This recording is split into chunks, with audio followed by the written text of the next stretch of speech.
மக்களே, இன்று நாம் திருக்குறள் 201ஆம் குறளை பார்க்கிறோம். இது திருக்குறளின் அறத்துப்பால் பகுதியில் உள்ள துறவறவியல் என்னும் பகுதியில் இடம்பெற்றுள்ள தீவினையெச்சம் அதிகாரத்தின் முதல் குறள். தீவினையார் அஞ்சார் விழுமியார் அஞ்சுவர் தீவினை என்னும் செருக்கு.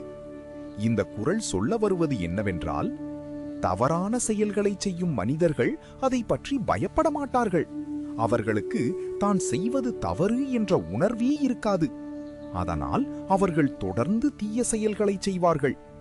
ஆனால் நல்ல மனம் கொண்டவர்கள், உயர்ந்த பண்புள்ளவர்கள் சிறிய தவறு செய்யக்கூட பயப்படுவார்கள்.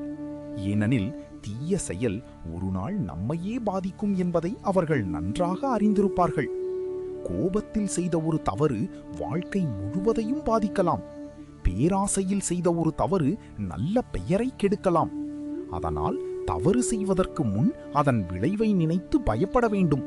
அந்த பயம்தான் நம்மை நல்ல வழியில் நடத்தும். தவறு செய்ய அஞ்சாதவன் வாழ்க்கையில் வீழ்ச்சி அடைவான். தவறு செய்ய பயப்படும் மனிதன் நேர்மையாக வாழ்வான். இந்த குறள் தீய செயல்களுக்கு பயப்பட வேண்டும் என்பதை மிக அழகாக சொல்லுகிறது. தீவினையார் அஞ்சார் விழுமியார் அஞ்சுவர் தீவினை என்னும் செருக்கு.